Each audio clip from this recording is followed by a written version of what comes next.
Let me say, I think what Pope Francis is doing is simply focusing on the basics. If his pontificate has had a theme and will continue in that theme, it's going to be the theme of mercy. His very episcopal motto. When we become bishops, you have to pick some slogan, a theme, a motto, and somehow that becomes a guiding principle in your ministry as bishop. His was by having mercy, he chose, and it has to do with Matthew, the tax collector. And Jesus was merciful to Matthew and chose him to be an apostle. That's been Bishop Bergoglio, Cardinal Bergoglio, and now Pope Francis's episcopal motto, and we see that mercy extending throughout all of these things that you've mentioned. So rather than use the word conservative, liberal, progressive, I'd rather say that he's truly focusing on gospel values and bringing them to bear on the political, social, economic, and theological issues of our day. We also have to, I think, understand Pope Francis in the context of his own background. He's the first American pope from South America, and this is a very first in the history, 2,000-year history of the Church. He was the son of Italian immigrants and grew up in Argentina, and when he speaks of capitalism, he's not speaking about America. He's speaking about capitalism as he understood it and grew up in his native Argentina. Just take it as an example, you mentioned the change that just happened very recently regarding procedures governing the trial of nullity for marriages. We call annulments. It's a kind of a misleading word. It's a very misleading Right. word, actually, but a trial of nullity for a failed marriage. In Buenos Aires, where he was the archbishop, the tribunal in Buenos Aires served 15 dioceses. Some of those dioceses and people who lived in them were hundreds of miles away from Buenos Aires. The possibility, especially of people living in poverty, of accessing that tribunal, making some long hundreds of mile journey, and then being able to be there long enough to make their case and petition, it was a great obstacle. And so we have to read what he just did with annulments in the context of the world.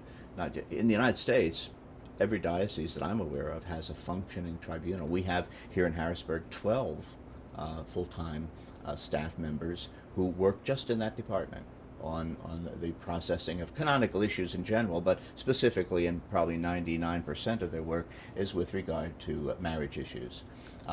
So when the Pope speaks, we can't say, oh, he's criticizing us. Rather, he has a global image of what's going on throughout. There are countries that don't have one functioning tribunal in the world, in the Catholic Church.